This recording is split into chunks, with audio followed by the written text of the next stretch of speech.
اور ہر دروازہ اپنے مقام پر ایک حیثیت رکھتا ہے.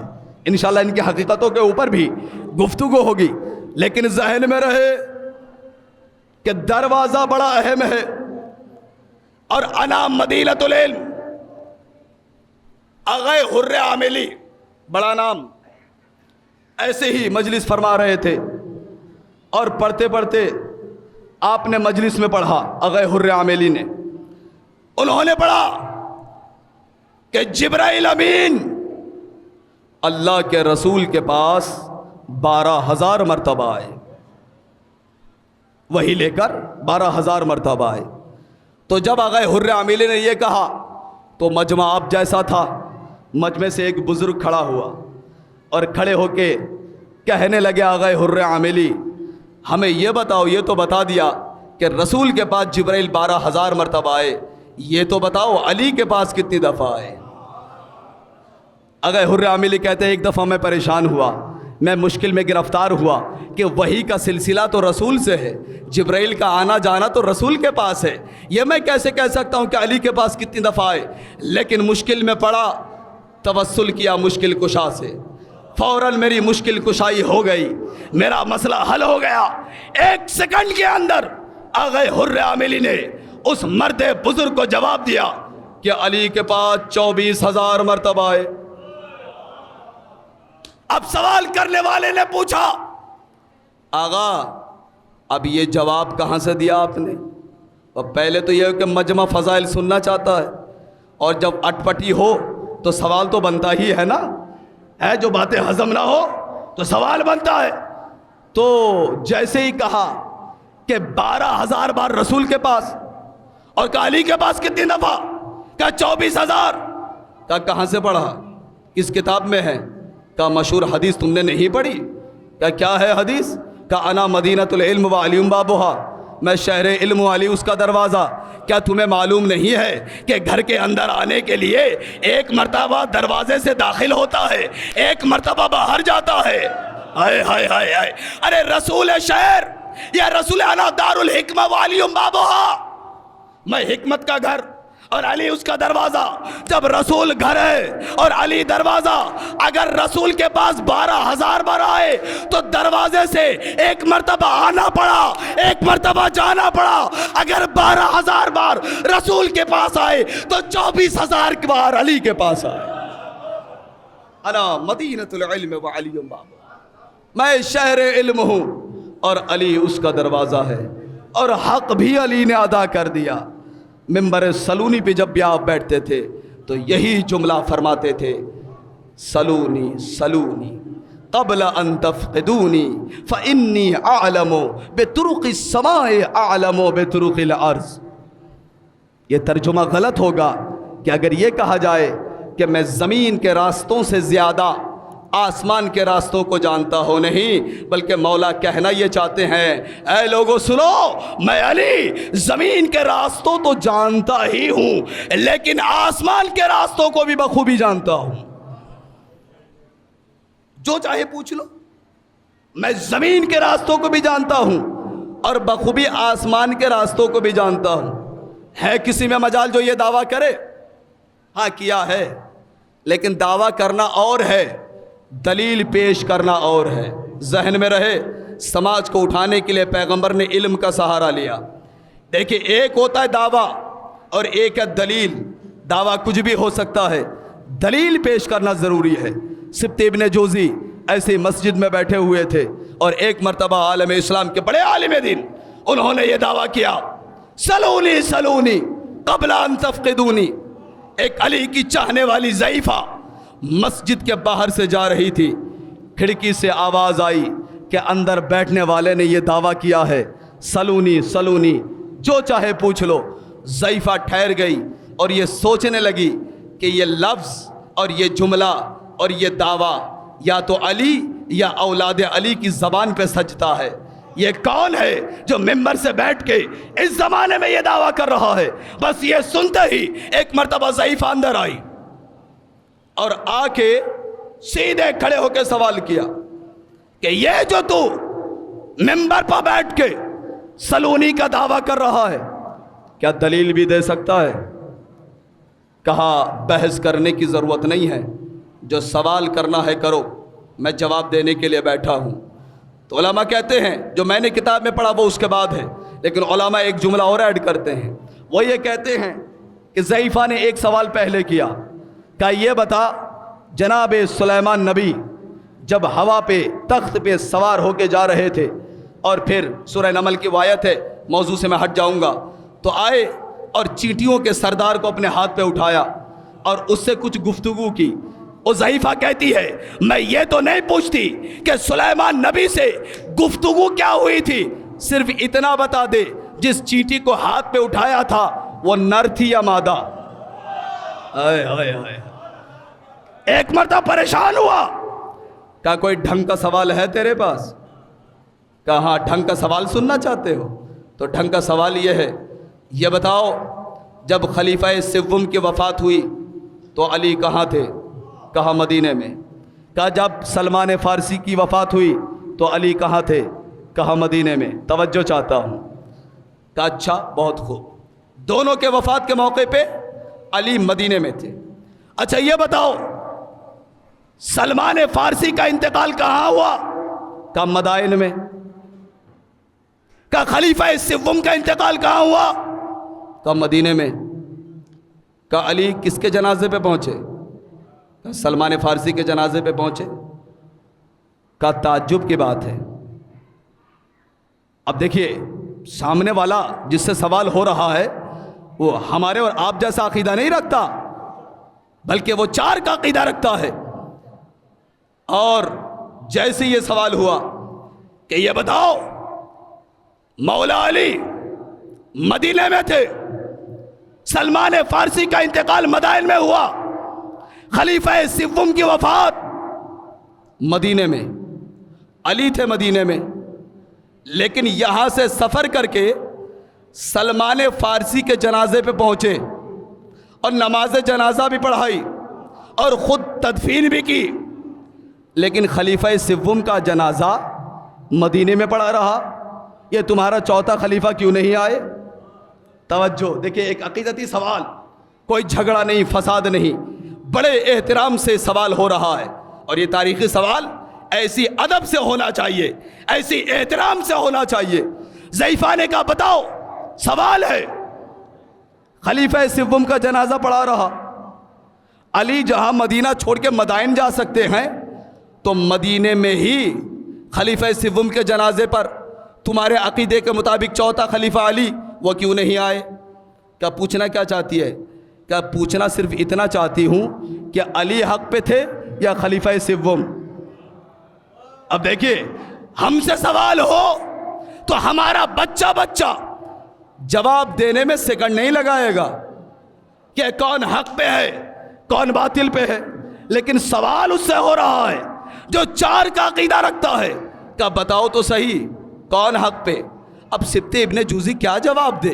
اس لیے کہ پڑا ہوا ہے لاشا خلیفہ سوم کا اور آ نہیں رہے ان کے عقیدے کے مطابق چوتھا خلیفہ۔ اگر کہیں خلیفہ سوم حق پہ نہیں تھے تو پھر علی پہ اعتراض، اگر کہے کہ علی ابن ابی طالب حق پہ تو خلیفہ سوم پہ اعتراض۔ جواب بن نہیں پایا، ایک مرتبہ پسینہ چھوٹا اور کہنے لگا اے ضعیفہ، اگر تو اپنے شوہر کی اجازت سے گھر سے باہر آئی ہے تو تیرے شوہر پہ لعنت، اور تو خود آئی ہے تو تیرے اوپر لعنت۔ مسکرا کے وہ ضعیفہ کہتی ہے اے سبط ابن جوزی اپنے فتوے پہ باقی رہنا، پورا مجمع سنے، اے سبط ابن جوزی اپنے فتوے پہ باقی رہنا، جو تو مجھے کہہ رہا ہے اپنے فتوے پہ باقی رہنا۔ اگر کوئی خاتون بغیر شوہر کی اجازت کے علی سے لڑنے میدان میں آ جائے تو اس عورت کے لیے کیا فتویٰ ہے؟ ایک صلوات عرض کر دے محمد و آل محمد۔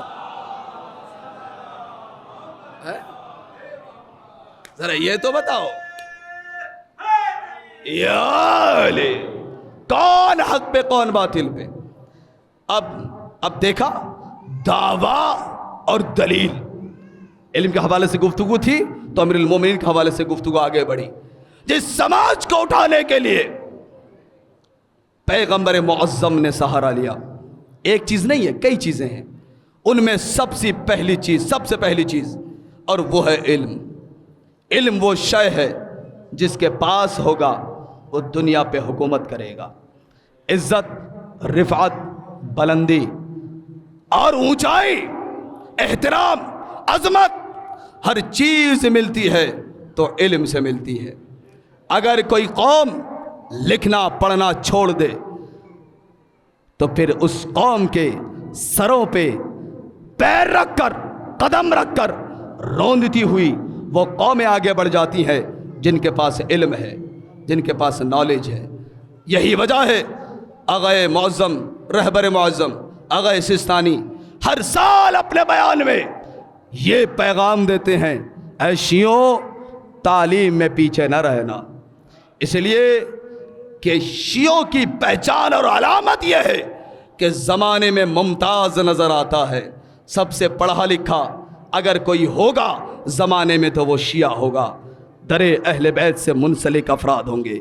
یقین جانیے گا اگر کسی کے پاس علم نہیں ہوگا تو پھر اس زمانے میں وہ عزت حاصل نہیں کر سکتا، اس زمانے میں وہ عظمتیں حاصل نہیں کر سکتا، بلندیاں حاصل نہیں کر سکتا۔ پیغمبر اکرم نے پہلی چیز علم کا سہارا لیا اور جہالت سے اٹھا کے اب سماج کے معراج اور سماج کی بلندی کا سفر شروع ہوا ہے۔ پیغمبر معظم نے سب سے پہلے علم اور اس کے بعد جن چیزوں کا سہارا لیا، اگر میں آج کی گفتگو میں چھیڑوں گا ایک ادھوری سی گفتگو رہے گی، لہٰذا میں ادھر آگے نہیں بڑھوں گا، چونکہ آج 13 صفر المظفر یعنی شہادت عظما بی بی سکینہ بنت الحسین کی ہے، لیکن چونکہ 5ویں مجلس کے بعد تابوت برآمد ہوں گے، اس دن انشاءاللہ بی بی کی مکمل شہادت آپ کی خدمت میں عرض کروں گا، لیکن آج چونکہ 13 صفر ہے، حق یہ ہے کہ بی بی کے ہی مسائل پڑھے جائیں۔ بس ایک دو روایت اور عبادت تمام کروں۔ بی بی سکینہ بظاہر 4-5 سال کی بچی ہے، مگر عظمتوں میں، بلندیوں میں، تقویٰ میں، پرہیزگاری و شعور میں یہ بچی نہیں ہے۔ موقع ہوتا تو میں عرض کرتا خود بی بی سکینہ کے حوالے سے، کتنی بامعرفت خاتون تھی۔ بی بی کے خطبے موجود ہیں، اس 5 سال کی عمر میں بی بی کے خطبے موجود ہیں، جو بی بی نے خطبے دیے کوفہ میں اور شام میں، جو جملے ہیں بی بی کے، اللہ اکبر، یہاں تک کہ جب شہیدان کربلا کے سروں کو کاٹ کر نیزوں پہ بلند کیا گیا، کل تک جہاں مصائب آپ نے سماعت کی، اور پھر اس کے بعد اہل حرم کو رسیوں میں باندھا گیا اور بیویوں کے سروں کو اور بیویوں کے ہاتھوں کو ایک ساتھ باندھا، اور باندھنے کا انداز آگے سے نہیں ہے بلکہ ہاتھوں کو پشت کی طرف باندھا گیا، پیچھے کی طرف باندھا، اور پھر اس کے بعد حکم یہ ہوا کہ اب برہنہ اونٹوں کے اوپر ان بیویوں کو سوار کراؤ۔ عزاداران مظلوم کربلا ان بیویوں کو جب سوار کرانے لگے تو ایک مرتبہ جیسے یہ موقع آیا، بی بی زینب آگے بڑھی، کہا اے شمر، خبردار کسی بھی مخدرات کو ہاتھ نہ لگانا، اس لیے کہ تمام تر بیویوں کو زینب سوار کرائے گی۔ جب تک حسین تھے، حسین نے اپنے امور انجام دیے، عباس تھے، عباس نے اپنی ذمہ داریاں انجام دی، مگر اب نہ حسین ہے، نہ زینب ہے، نہ عباس ہے، نہ علی اکبر ہے، بلکہ اب زینب کبھی علی اکبر بنی، کبھی عباس بنی، کبھی حسین بنی۔ آگے بڑھی، آؤ بہن کلثوم،